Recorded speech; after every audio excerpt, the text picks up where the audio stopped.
Hey guys, welcome to my channel excuse me please. और मैं हूँ कृति।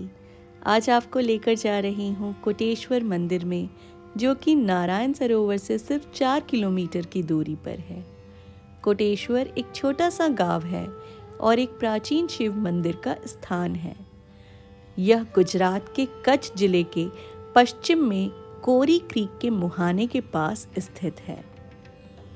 अतीत में मंदिर लगभग पूरी तरह से मुख्य भूमि से ज्वारीय खाड़ियों से कट गया था, लेकिन अब सड़क मार्ग से जुड़ा है। कोटेश्वर महाडी को हिंगलाज में रहने वाली हिंगलाज माता का भैरव कहा जाता है।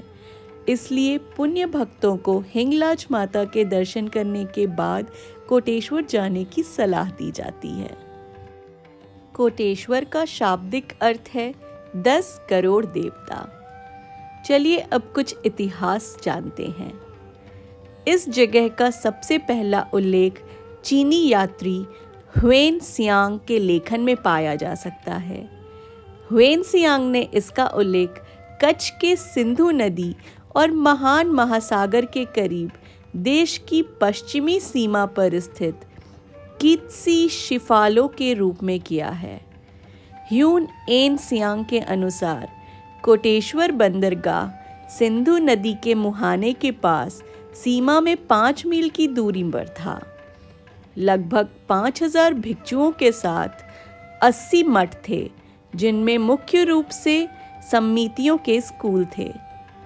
पूरा होने के बीच में 13 मंदिर थे, जिनमें से महेश मंदिर अच्छे स्मारकों से भरा हुआ था और जहां भस्म लगे विधर्मी रहते थे। कुछ मंदिरों को छोड़कर कोटेश्वर अपनी पूर्व महानता के कुछ लक्षण दिखाता है। अभी हम मंदिर की पिछली तरफ हैं, जहां हम पार्किंग वाले रास्ते से आए हैं। तो चलिए अब फ्रंट साइड से यानी कि आगे की तरफ से मैं मंदिर आपको दिखाती हूँ और भगवान के दर्शन भी कराती हूँ। यह बहुत प्राचीन मंदिर है जो भगवान शिव को समर्पित है और दंत कथा, जो कि त्रेता युग से जुड़ा है, रामायण के समय में राक्षस राजा रावण के साथ मिलता है। रावण ने भगवान शिव की कठोर तपस्या की और अमर लिंग के रूप में वरदान प्राप्त किया, जिससे रावण अमरता प्राप्त कर सका। एक ही शर्त थी कि रावण को इस असाधारण आध्यात्मिक शक्ति वाले लिंग को जमीन पर छुए बिना लंका लाना होगा। सभी देवता इस बात से डरे हुए थे कि अगर रावण लंका पहुंच गया तो वह सब कुछ नष्ट कर सकता है और कोई भी उसे रोकने या मारने में सक्षम नहीं होगा। इस प्रकार देवताओं ने रावण को अमरलिंग गिराने के लिए छल किया और जब उसने इसे ऊपर लाने की कोशिश की तो यह हजारों समान लिंगों में बदल गया। इसलिए रावण मूल लिंग की पहचान करने में सक्षम नहीं था और अन्य लिंग को उठाकर लंका ले आया। ऐसा माना जाता है कि मूल लिंग कच्छ में बना हुआ था, जिसके चारों ओर कोटेश्वर मंदिर बनाया गया था।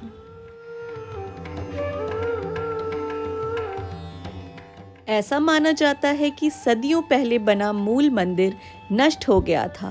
1820 में जेठा शिवजी और सेठ सुंदर जी द्वारा आधुनिक मंदिर को स्थानीय कच्ची कलाकारों द्वारा कुशलतापूर्वक निर्मित किया गया है।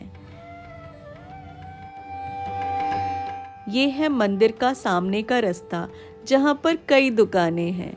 कई प्यारे प्यारे सामान, खाने पीने की चीजें, सब कुछ मिलती है यहाँ।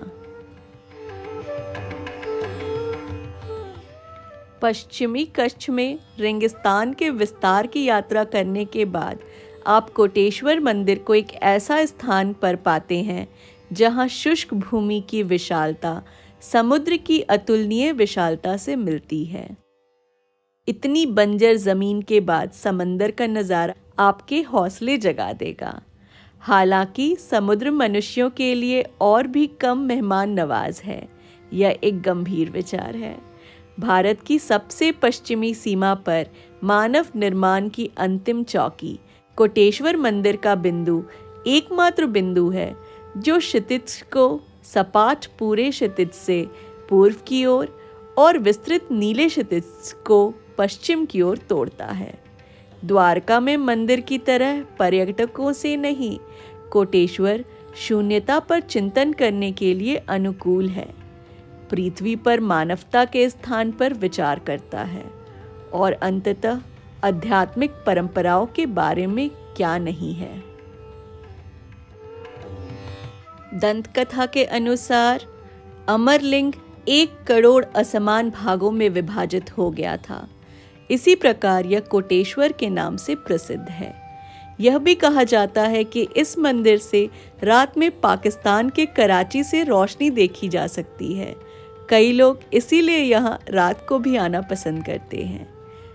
चूंकि यह मंदिर समुद्र तट के सामने है, यह एक सुंदर सूर्यास्त बिंदु बनता है। यहाँ एक और मंदिर है जहाँ से ही बोट्स या शिप आगे समुद्र में जाते हैं। जब आप यहाँ आएं तो उस मंदिर में दर्शन करना बिल्कुल ना भूलें।